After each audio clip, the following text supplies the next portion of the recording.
Today's Total Soccer Show is sponsored by Enclosed. Taylor, remember when we used to talk about lingerie? I sure do. We're doing it again. We sure are. Thanks to the Enclosed. So if you're looking for something different for your wife or girlfriend, don't get her another sweater or flowers. Surprise her with some high-end designer lingerie. It's an effortless gift. You can tell them what you think she would like, and they will help you choose the styles. They make it very easy over at Enclosed. If you go to enclosedlingerie.com, that's ENCLOSED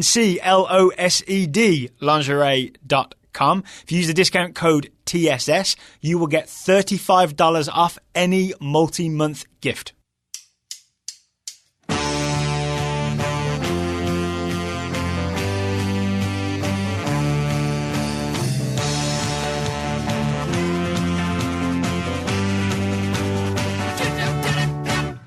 Hello and welcome to the Total Soccer Show. My name is Daryl Grove and I'm joined by a man who always wins over two legs. His name is Taylor Rockwell. Hello. Hello, always, my friend, always. Worth noting, we're recording this about 1:30 in the morning on Friday morning, which means, Daryl Grove, a belated happy birthday to you, my friend. Oh, thank you. Yeah, I spent my birthday watching MLS playoffs. Yeah, you did. It wasn't the only thing I did, but one of the things we did was watch MLS playoffs together in our studio, just like we would have done anyway. Yeah, pretty much. But it felt special.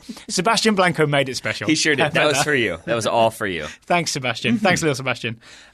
So the chronological order of the playoff games tonight was New York Red Bulls winning 1-0 at home over Atlanta. Was not enough. No. It was also because of the way Atlanta just defended so well. There's not that much to talk about in There's that really game. not. So we're going to go reverse chronological and review that game second. That works for me. The more exciting game in the end was Sporting KC hosting Portland and losing 3-2 on the night, 3-2 overall. Yes, and I have to admit I did not see this coming, especially Which after Portland pulling it back and Portland making the MLS Cup, because in the first, 25, 30 minutes, SKC were already ahead 1-0. They had the disallowed goal that was disallowed, but it felt like they really had control of the game. And the way Portland, I think, were playing, especially in the first 30 minutes or so of the first half, it just felt like they were trying to play through a lot of disconnected players or players that were too spread out and really struggled to get anything going. And I didn't see that changing, but as it turns out, I was very wrong. So let's go maybe big picture, because we went back and rewatched huge chunks of this game to figure out the essential question we had in the office was it just that Sebastian Blanco hit that shot in the second half and it just changed the emotions and changed the game? Or did Gio Savarese, Portland Timbers coach, make some sort of adjustment that turned this game around? I'm not 100% confident, but I would lean towards the latter now, because we saw him doing some coaching in the first half and maybe it affected things in the second half. I, to be honest, would disagree with you. Really? I feel like that sounded like we were setting it up to be like, of course, it wasn't just a moment of magic. But I think that was kind of a big deal, because up until that point, Portland had started to grow into the game a little bit, especially at the start of the second half.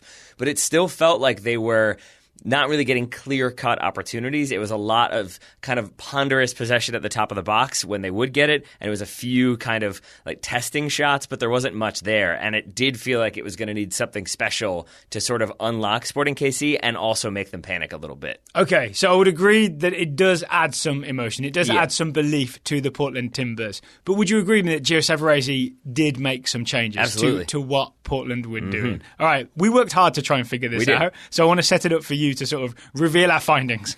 Yeah, I mean, I think the biggest thing is that, first of all, it seemed like Portland were playing very deep for most of the first half, which meant that even when they would get the ball clear, if they were trying to find Jeremy Ebobisse or Diego Valeri, it was often the case that neither of them had anybody around them. It would be like Ebobisse, then 20 yards back was Valeri, then 30 yards back was the midfield. It made it look like Ebobisse was very, very bad at hold-up play, but basically he had no one around, right? It was just a lonely job. And he kind of switched off a few times, I think. Wasn't there a thing where Savarese was basically yelling at him? Yeah, like the 38th minute or so. Yeah, for zoning out a little bit. And I think if you're just standing there waiting, I kind of get how that can happen, especially if you're a younger soccer player. Yeah, and I think then you think your job is to hold up, and I think sometimes when you think your job is hold up play, link it up, wait for everybody to get around you, you forget that can also entail dropping in and getting the ball and combining to sort of alleviate some of the pressure. Yeah. So I don't think that was very good from Portland. And then I think the other thing that was happening was that you had Guzman and Diego Chara, I think, very much focused on Gutierrez and Espinoza. Chara on Gutierrez, Espinoza being marked by by Guzman. I'll go you one better and say even Diego Valeri, I think, was marking Ilie. Yeah. I think maybe all of Portland's midfield were a little too focused on just sticking to their man-marking jobs, and at the expense of putting pressure on the ball. Yeah. And there was one moment when it seemed like Portland had done a good job. I think it was an SKC throw. And Savarese, you could see towards him the end of the first half, right? start to scream at Guzman. Yeah. And it's because Guzman is so focused on staying with Espinoza that he is staying like maybe 30 yards away from the throw. And it was clear that Savarese wanted all the players closer to the ball. He wanted to make it difficult for Sporting KC to get that possession going. And that's why, what were the two words that Sebastian Salazar said he was interested in going into the second half? One was definitely tempo. Yeah. I want to say the other was rhythm. I think the other one was like energy. It was energy. Yeah, yes. And I think that the energy one especially goes to maybe Ebobisse, and he wanted to see more running off the ball from Ebobisse. Yeah. But I think the tempo, and probably some of the energy as well, goes to not just sticking with your marks, because, for example, Gutierrez very quickly, I think, recognized, Diego Chara is going to try to stick with me. Fine, I'll run to the corner. And now they drag him out of the center, and that would make it a little easier for Sporting KC to go through. Right? Yeah, because basically then you have like Portland sitting deep, Ebobisse stretched high but not getting much of the ball, Diego Chara and Guzman being pulled out of position, and again it points to a team that's kind of always having to respond and react and put out fires. And I think Sporting KC really could, Savarese admitted this himself, but Sporting KC really could have killed this game off in the first half. Yeah. If that goal stands, which it correctly was disallowed. The Shaloy header where Aikapara was offside and interfering with Melia, basically. Yeah. But I don't know if it was panic, if it was nerves because of the moment, or it was because they sensed blood in the water. But it did feel like Sporting KC made some very ill-advised decisions near the end of the first half where there were passes that were on. The one that really stands out of my head is Espinoza has like 3 players off the ball, all of whom, if he lays it off, it's a shot. It's like with people in front of them, it's going to be that crowded, maybe deflected shot. Sinovic's got his arms pleading for it. He's absolutely pleading for it. I think Ilie's coming through as well and pointing at his own feet, asking for that pass. And instead, he goes to the back post for Shaloy, who's, I believe, offside at that point, or I think the ball just goes out of bounds. Shaloy was deep and offside, and Shaloy comes back, but Espinoza still chips it forward as if he was still there. And so it was this weird thing where SKC were confident on the ball, but when they would get like near Portland's defensive area, they kind of panicked, and it was these weird chipped balls in or chipped direct balls or like shots that didn't really make any sense. And in contrast to that, it was Portland, I felt like in the first half, really struggled to get any sort of consistent possession and rhythm going. But then when they would get near Sporting KC's 18-yard box, that was when they would move the ball back and forth. Yeah, and you see the moves come out, like Andy Polo would like drop that move and go past someone and hit the side netting. But that was the outlier. That's what this game was screaming out for in my mind, was players who recognized you kind of got to take the game by the scruff of the neck and make something happen. That was the one time I felt like in the first half that a Portland player tried to do something on their own and tried to take somebody on, and it ends up being almost a goal. I think it turns out to be a corner. But aside from that, it was a lot of passing back and forth around the top of the box. The one that stands out is Zarek Valentin gets the ball, doesn't really know what to do, and just tries to hit it a pass to, I think, Valeri as hard as he can, and it's just cut out and they go the other way. It's like hip height. Yeah, it's not great. I find that really confusing. Yeah. I did that once when I was 16 in a game and got yelled at, and I've never done it since. Right? Yeah. So all that said, it felt like Portland were sort of up against it and didn't have many answers, and yet they came out and found some answers. Okay, yeah, because I feel like we've said a lot about this game already, but I want to talk specifically about what Savarese fixed. Sure. Right? So we mentioned that, Chara, Guzman, and Valeri were too focused on marking the 3 Sporting KC midfielders, which kind of makes sense, but it's very reactive, as you said, right? It's not very proactive. Second half, everything was just stepped a little higher, right? Everything was pressure on Sporting KC, and they weren't allowed to come forward as much as in the first half. At least not as comfortably, because I think, especially in the second half, Valeri almost steps up level with Ebobisse, and they sort of let Ilie have the space behind, but I think because Ebobisse... Because Valeri's risked it by leaving him to maybe pressure a bit more. But I think because everybody, or like all the Portland players are within 10 yards or so of Ilie, that pass never really looks that on, because even then, because you have 2 players sort of providing that front pressure, if you're Matt Beasler, for example... It's easier if there's just Jeremy Ebobisse. You can play it to Aikopara. He can play it into Ilie. Ilie can turn. But because now you've got 2 players applying that pressure, even if you play it to Aikopara, now Diego Valeri is there, and that pass isn't really on. So I think that was a key part of it. They had more numbers stepping forward, but then I think the rest of the team followed suit, so that you don't really have to worry about dropping with your man and staying with them all that time, you can kind of step up a little bit and cut off a lot of options that way. And then you don't have as much time to just hit those balls forward, like Sporting KC did all through the first half. All right, I think we've talked a lot of big picture stuff. Well, I was going to say, and then when you win the ball back, you win the ball back at midfield or further up, as opposed to at your own 18, and then you've got to try to build out of the back if you're Portland. Exactly. All right, so let's talk about the goals. Sure. Because we haven't even started with the first Sporting KC goal. It starts with a man we were both very impressed with and kind of enjoyed in the first half, Scottish winger Johnny Russell, who a lot of Sporting KC players wanted to just kind of chip the ball into the box. Johnny Russell wants to run at people. I mean, again, that's what this game was crying out for, was people to really try to make something happen. Johnny Russell does just that. He gets to the end line. The camera cuts at a very inopportune moment. It makes it a little bit difficult to figure out what happens. It makes it feel like Liam Ridgewell has tackled him and put it out of bounds the first time around. But when you see the full picture, Ridgewell has tackled him, but has just kind of laid it across the box, and Diego Rubio picks it up and then squares it to Shaloi at the far post. I think Ridgewell thinks the ball is going out of bounds or thinks it's going to be collected. And this happened a few times to Portland, that they didn't recognize that the ball was still in bounds and somebody was running after it. And here, as you said, it's Rubio. Rubio then squares that ball, and it's 1-0 to SKC, courtesy of Shaloi. So later on, to jump way far ahead, I feel like one of the mistakes that Peter Vermees made was taking Johnny Russell off. Agreed. Because he was the one guy that was just running at people. Even when he got tackled, it made Portland panic more than anything else did. Yeah? He felt like the one who was willing to keep the ball and try to pull some Portland players out, or go at them and maybe draw a foul, or maybe create something from nothing, instead of sort of getting the ball, looking up, trying to cross the ball into the box where you've already got 7 or 8 Portland players crowded and waiting for that cross to come in. I do think it was a mistake to take off Johnny Russell. I understand why he did it. Didn't he freshen up the entire front three in the end? So it's obviously the Peter Vermees thing is we keep that shape. We keep that 4-3-3, and I just freshen up each guy, and maybe it'll work better. Yeah. But that didn't quite work out. Not so much. I feel scared to argue with Peter Vermees because he looks like a very stern man. That he does. We've got to talk about that Blanco goal. The equaliser. Oh, you want to skip past the Shaloi second that wasn't? I mean, we kind of already covered it, right? In that Aikapara was in an offside position when Shaloi heads that ball, and is kind of involved in the play. Even though he doesn't touch it, he kind of interferes with Milia's path. So it's just, I know it's a tough call if you're a Sporting KC fan, but it really is the correct call. Yeah? Absolutely. And I understand the frustration there and the frustration with VAR, but it's the correctly called. In fact, it wasn't even VAR. I believe the AR put that flag up right away. They didn't even have to go to VAR. So well done, assistant referee. Well done, Matt Geiger, for the most part in this game. Geiger and co. Yeah. All right, I want to talk about this Blanco. I called him Matt Geiger. My mistake. Mark Geiger. Yeah. Well done to Sebastian Blanco, because that shot is the thing that people will remember from this game. 51st minute. He essentially just, is it Ilya or Espinoza? I can't remember. That he's Espinoza that he's dribbling at. Just gets away from him. Space opens up, and I would argue Sporting KC players would have chipped the ball to the back post. Blanco decides, and actually it's not a very Portland thing to be chipping the ball to the back post anyway, right? A lot of stuff is looking for passes. There's no pass on.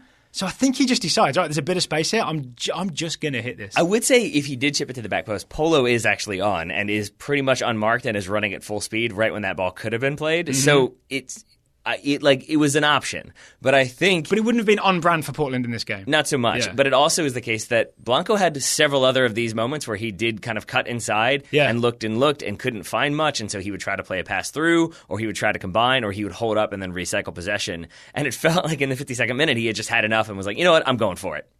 And he did go for it. This ball moves in a very weird way. It sort of does a little snaky movement and then dips. So Tim Melia has my full sympathies because this was just impossible to guess what was going to happen with this ball. I mean, absolutely. It is I guess perfectly hit ball, although technically probably not because it is so weird in the spin that there's got to be some mechanics that are odd about it. Isn't there a thing that when a ball moves like this, it's probably been deliberately imperfectly hit, almost like when Ronaldo knuckles it, it's not perfectly hit. There's definitely something off about it, but that's what's good about it. Yeah, you know what I'm saying? Yeah, if it's perfectly hit, then you can judge where the arc is going to end up. If it's imperfectly hit, it's just going to move all over the place. Well, except that Ronaldo's shot, like the one you're talking about, it's designed to knuckle because he doesn't follow through. It's like a punch that removes a lot of the spin from the ball, and that's why it moves so much. Here, I mean, I watched that. Blanco follows through completely. He does the right mechanics mechanics. It's just he hits it as hard as he can.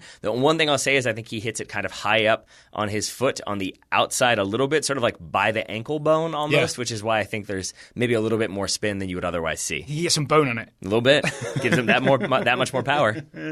Briefly involved in this goal, it's from a throw-in, right? Yep. But just before this, it's Jeremy Ebobisse has come back after a Portland attack had broken down. Before Sporting KC can break, Ebobisse comes back and just like, I can't remember who the Sporting KC player is, but Ebobisse just gets a body in there and wins the ball back for Portland in a way that we did not see in the first half. So it's hard to draw a really direct line between that sort of defensive play by Ebobisse and the goal, because there's a whole throw in and everything afterwards. But that feels important to me because it's very much a stark difference from first half to second half. Yeah, I think Ebobisse, despite not getting on the score sheet, is going to be one of the players that Gio Savarese will probably be very pleased with in the locker room at the end of this one. Not least because it seems like he asked for a specific thing, and then Ebobisse went and did that specific thing, and more so on the Diego Valeri goal, which is about 10 minutes later, and puts them 2-1 ahead. Yes, and I mean, it does start with, I think it's Char ends up getting the ball. There's a couple sequences of passing around midfield. It goes to Diego Valeri. Valeri turns, plays it into the feet of Jeremy Ebobisse, who has dropped back maybe 20 or 30 yards to kind of link up play, which is, again, what he wasn't doing in the first half. And most importantly, who's come with him when he comes deep? That would be Mr. Aikopara. Ebobisse coming deep has dragged Aikopara out of position 15, 20 yards away from the penalty area, which turns out to be key to what happens in this goal. Yeah, because then Aikopara is trying to get back into position, and the two things he does, one, he goes too far back, so he drops maybe 2 yards behind where Matt Besler is, or where Matt Besler eventually steps. Maybe that's Matt Besler's fault, who knows? But the other thing is that because Aikopara has stepped out, now he's trying to get back into shape, and I think he just assumes somebody else is going to get with Jeremy Ebobisse. I don't need to worry about that. I need to make sure that I'm keeping that defensive line. Yeah. And Jeremy Ebobisse basically runs with him. And so in the moment when Aikopara recognizes, Ebobisse is here and I should probably be marking him, he looks to his left, sees him, and looks back. And that is as that ball is being played in by Blanco for Ebobisse. It's a very nice little, I don't know what you call this, when Blanco receives this ball, he spins away from pressure and then immediately sort of that chip over the top for Ebobisse to run onto. Ebobisse very much onside. It looked completely offside. I was so sure it was coming back. We had to go back and watch this a few times. We did our own VAR. We did. Here in the studio to make... I don't think they ever showed us that line, except for one quick shot. Yeah, but he was onside. It was really nicely timed. But then that ball dropping sort of over your shoulder in front of you, we've talked about this before, it's a really hard ball to receive, right? It's tough to know what to do with that. He cushions it and then lifts it over Emilia, almost. Almost. Yeah, Melia, we did have a conversation about should maybe it have been a penalty if it doesn't end up in a goal, but I think Melia makes the play on the ball first, then collides with Ebobisse. But you could also make the argument that if Melia doesn't get a hand to it, he doesn't push it basically into the head of Diego Valeri, who then heads it to the back of the net. Yeah. So it's unfortunate for Tim Melia because, again, I don't think there's much else he could have done here and kind of gets hung out to dry by a bad offside line and the lack of awareness from Aikopara.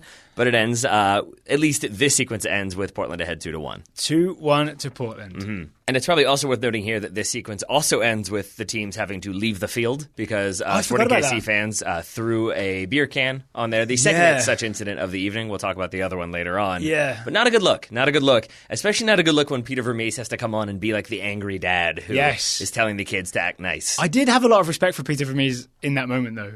I think he checked with the ref because he knows that the ref's called the players over. I think Vermees checks with the ref, hey, can I go just have a word with these people?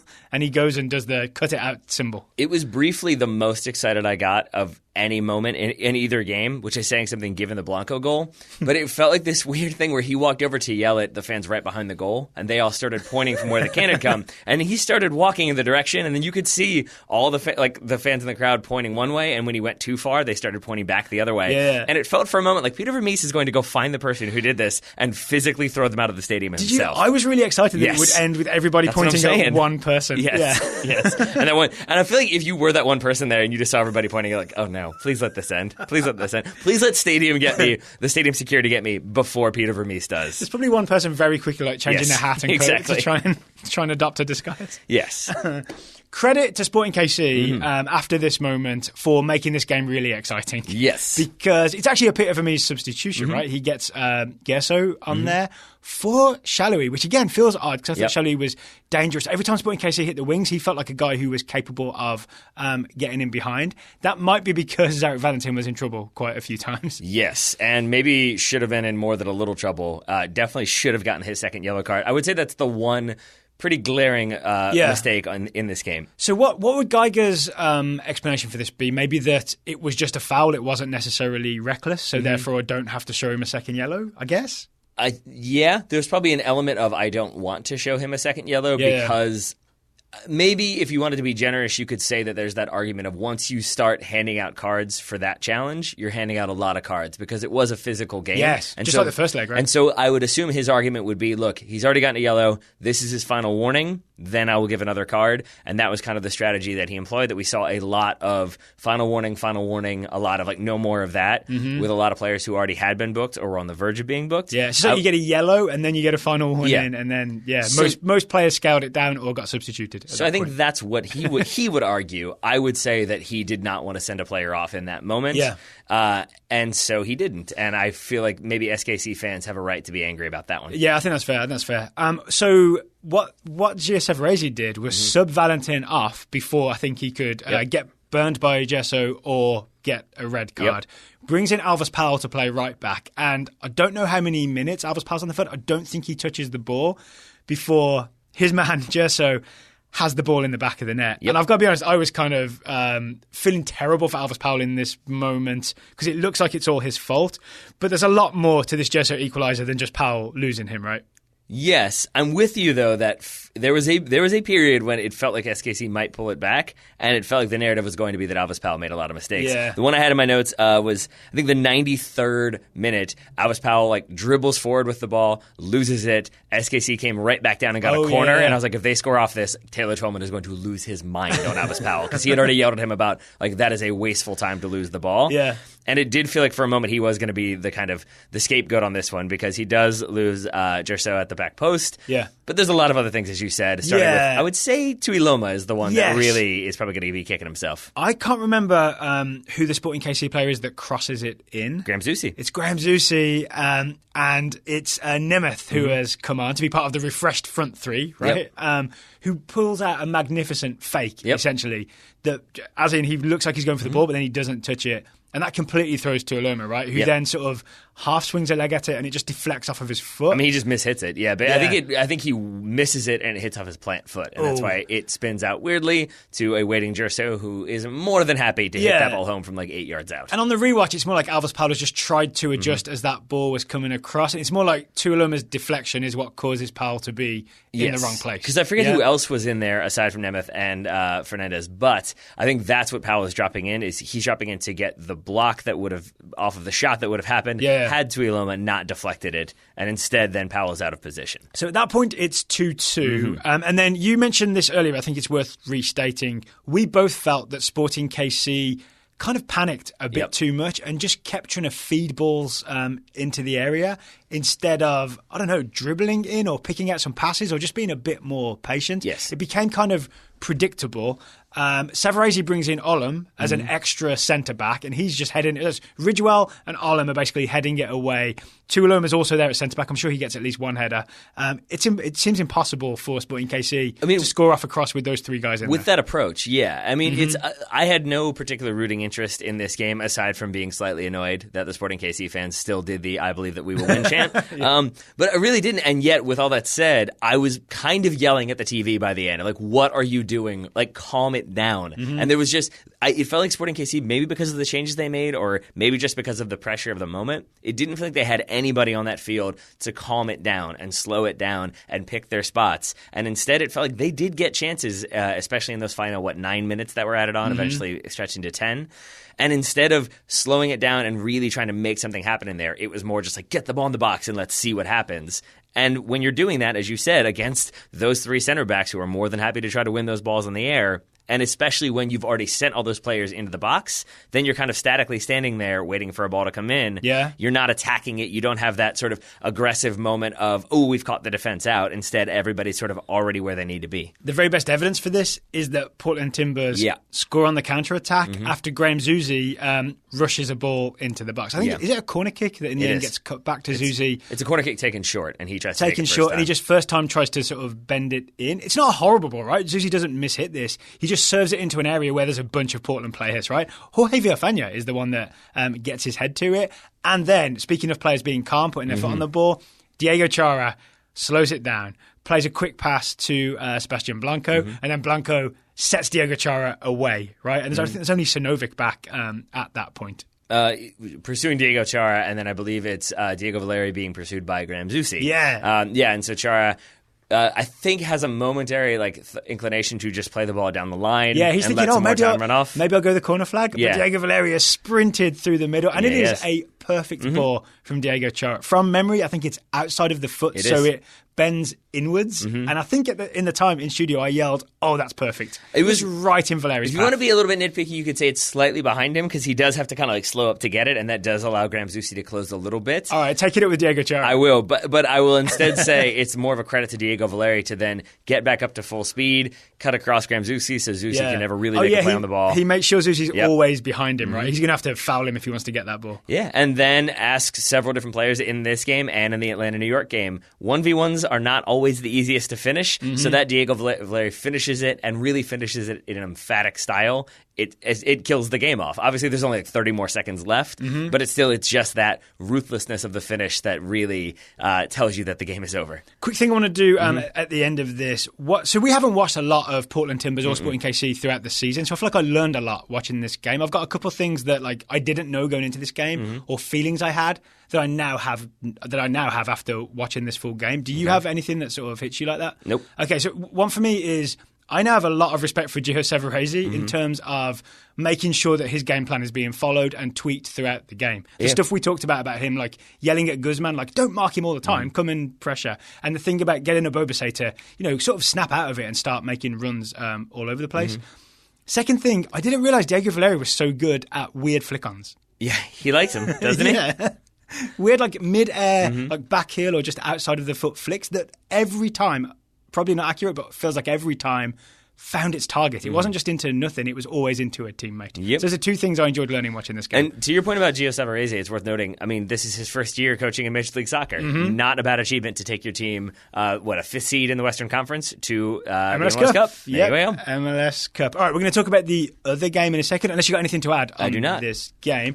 Before we talk Red Bulls Atlanta, today's show is sponsored by Roughneck Scarves. Roughneck Scarves, where you can buy scarves from every Major League Soccer team. You can also get custom scarves made. You can have your own design. We asked on Twitter, if you were to design a custom Roughneck scarf to represent tonight's MLS games, what would it look like? We did indeed. We had some answers. Grayson Smith wrote a receipt for the expensive flight to Atlanta. We know Grayson's a Portland fan, right? So, and we also looked at Atlanta flights ourselves. Yeah, they're not cheap. We agree. And they're going to get more expensive, would be my guess. And Grayson would be going farther than we are. Slightly. Yeah.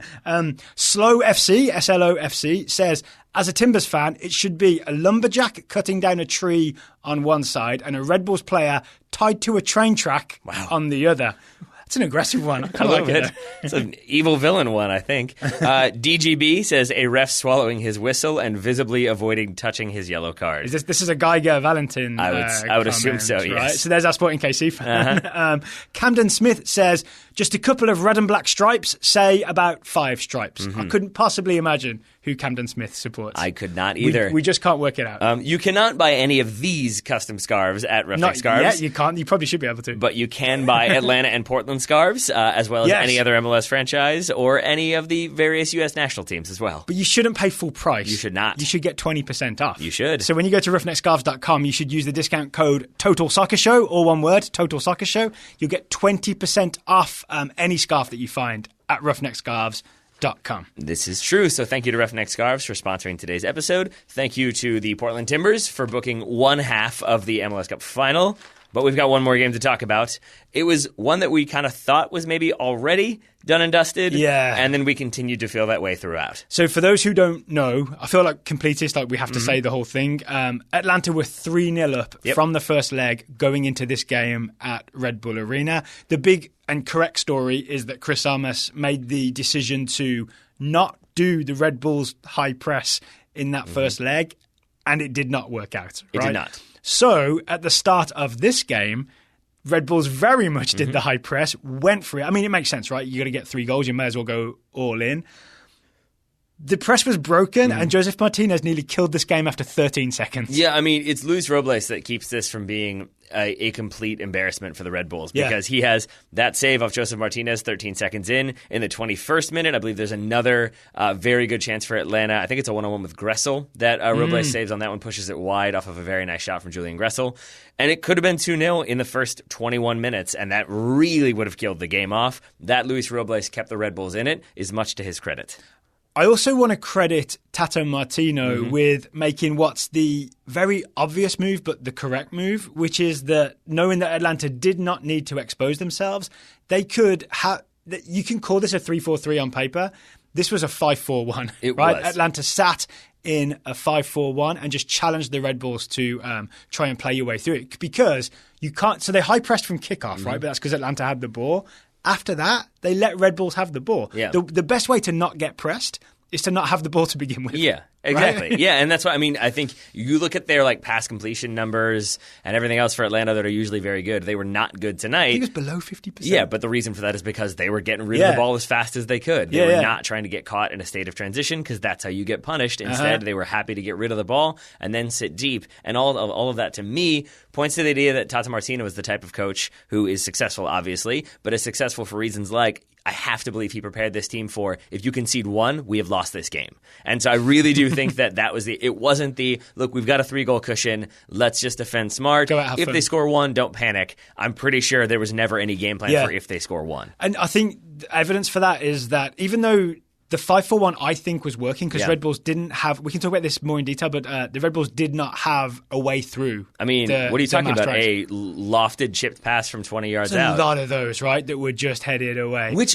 So many that we're going to talk about this now, aren't we? We have to. Okay. I don't get it. And the thing is, we've talked about this many times, when a thing happens so consistently, it has to then be an intentional decision. It has to be something that the Red Bulls thought, this is a way through. Why they thought when they're 35 yards out, 30 yards out, a lofted ball over the top was the way to go, I will never fully understand. I assume it's because I think on one occasion, Bradley Wright Phillips was able to knock it down, and then it led to a shot. But even then, that was from further out. The shot still came from 25 yards out. Yeah. It's not helping you get through that defense. I feel bad saying this, but I think I blame Bradley Wright Phillips because I saw him up against the last defenders, right? So he would be right up on Parkhurst or Gonzalez Perez or on Laurentowicz. And he would just keep waving his arms, asking for the ball. He wanted that ball, right? He maybe wanted it over the top to run onto it, or he wanted it into his chest or his head or his feet, but he never really came short and helped the Red Bulls maybe build something a bit slower. He just wanted that ball forward. And I think he thought, if we keep doing this, eventually I'm Bradley Wright Phillips, and he has the right to be. I'm Bradley Wright Phillips. I'm one of the greatest goal scorers in MLS history. I'll make something happen. Yeah. But they shut him down. They shut the entire Red Bulls down. Yeah. I mean, and so I think that you just saw Red Bulls, even when they would start to get something going, they really didn't have any answers for how to get through Atlanta. Brad Guzan did, for the most part, a very good job of commanding his box. There's the one that it looked like maybe Aaron Long had scored, but it would have, if it had stood, been an own goal, I think, because Aaron Long never touches the ball. It goes in, but it's because Aaron Long kind of barges into Brad Guzan. Yeah, he kind of heads Brad Guzan's arm, right? Yeah. The thing I was going to say about Tata Martino before we talked Red Bulls was, even though that 5-4 defensive shape was working, do you remember him being very unhappy at how deep they were? Yeah. I think he wanted that shape, but he wanted at least the midfield to be a little bit higher so that the Red Bulls weren't right up on top of them. And I think, a bit like Gio Savarese, he eventually got what he wanted. You saw the second half, same shape, just a little bit higher up the field, so it made it even harder for the Red Bulls to attack. So it's almost like Red Bulls kept doing the same thing, and Atlanta perfected what they were doing over the course of the game. Yeah. Is that fair? Yeah, I think so. And I mean, worth noting, Red Bulls do eventually get one back. As you said, Tim Parker does eventually score. I can't remember the minute, but it was late enough that Tim Parker doesn't even celebrate, and they don't even like sprint back to the halfway line to restart play. I think there were like 45 seconds left in added time. It was impossible, right? Yeah. And I feel weird about Tim Parker scoring because, good for him, but it's also the case that he absolutely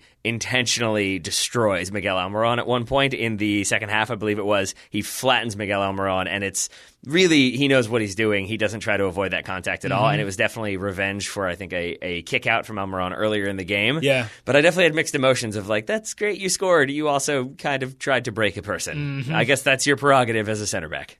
Speaking of Miguel Almiron, the incident in this game was he got hit in the head. Yep. I'm not sure what was thrown. I'm assuming a drinks can. Yeah, that's what it looked like. But this is an incident where we don't need all the fans to point at who threw it because it's very obvious. Yeah. This fan knew that this game was on television, right? I mean, you would think. It's very obvious on television that someone. You can see the person who throws and hits Miguel Almiron in the head. I hope that fan is banned from all soccer stadiums in the United States, maybe forever. Yeah, I mean, too harsh. No, because you can't throw stuff at people, right? No, and then I think the more frustrating thing for me was that happened early on in the first half, and then there was another corner for Atlanta maybe 10 or 15 minutes later. That fan is still there, still screaming into, I think it was Almiron again taking that corner. And we had a tweet saying that he was eventually removed, but I mean, it was clear as day. They had it on camera. They showed us the replay of him throwing either a can or a cup at the back of the head of a player. And like, I get it. If you're frustrated, you're frustrated. You can just yell at the player. That's fine. Throwing stuff. I said use on Twitter. Use your words. Yeah. Use your words. My 3-year-olds that I coach know not to do that stuff. They know to use their words. So why a gentleman would choose to do that, it makes him not a gentleman, I say. It's also literally dangerous, right? Yep. I'm very into this idea assault, that things just because they happen within soccer, you can't be like, oh, it was a sporting thing, it's fine. No, you threw a heavy thing at a human's head. Yeah, no good. No good at all. No good. No good at all. Don't be that guy. Don't be that guy. All right, so Red Bulls win 1-0, as you said, but obviously it's not enough, and the game was pretty much over. Even as Tim Parker was scoring, it was over. Yeah. I think it was really over for me when Aaron, I get there's like Moy and there's Moyle, and it all gets me confused in my head because there's Aaron Long and there's Aaron Moy and then there's Moyle. And Moyle in the 82nd minute, that was the one where he gets frustrated and just kicks the ball as hard as he can. Looked like he almost hit a child in the face, and that was when I was like, into okay, his own fans. Right? Yeah, that was odd. And that was when I was like, okay, you guys, you're done. Like when you start kicking stuff and getting all mad, you're no longer thinking about how do you fight back. The one thing that Red Bulls as an organisation had right was the ball came back in play really quickly. It did. Did you notice that the entire night? Any ball that was out of bounds, there was quickly one was given to a Red Bulls player or an Atlanta player. So there's obviously a plan to keep the tempo up. Let's keep this going. There had been some instructions pre-match, I would guess. Yeah. I don't really have much else to say on this, except I'm just impressed with how Atlanta shut this down. As am I. I will say, I think you're forgetting one emotion you had, which was I was very annoyed with Sporting KC at the end of their game for kind of doing the same stuff. Yeah. You weren't quite as annoyed, but you were pretty frustrated with Chris Armas. Like, I think you turned to me at the end and you're like, Chris Armas killed this game. Like, you were not pleased. And I think because of the way the first game went, he then had to try to change things so drastically that we never really got the game that we expected to get out of this series. Yeah, what I meant is he didn't kill... I know you know what I meant, but to explain to listeners, he didn't kill this game, this leg. He killed this game in the last leg by deciding to switch it up and sit deep and not press and not do the thing that's worked all year. Nope. Yeah. Yeah, and so with that, the Supporter Shield winners are out, and Atlanta will be hosting MLS Cup. They certainly will. So it's December 8th. It's Atlanta United versus Portland Timbers. We will, of course, be watching and reviewing the game. We don't know yet whether we'll be doing that from Atlanta or from our studio. We do not. But given plane tickets, I'm feeling more like studio at this point, right? And because of the way that the rail network works in the Southeast. Not well? Not well. Yeah, not well. All right. Other games we'll be reviewing in the very near future, North London Derby, Merseyside Derby, both of which are Sunday morning US time. So we're planning to watch both those games and get reviews out on Sunday afternoon. So if you're a Premier League fan and an MLS fan, because you can watch both, there's no reason you can't, we will have reviews of those games for you this coming weekend. Anything else you want to say, Taylor, before we call it a night? Nothing else for me. Or a morning. Or a morning. Depending on how we're doing. All right, so Taylor Rockwell, thank you for taking the time to watch MLS playoffs with me on my birthday today. not right back at you, buddy, but you get what I mean. Listeners, thank you for listening, and we'll talk to you again this weekend.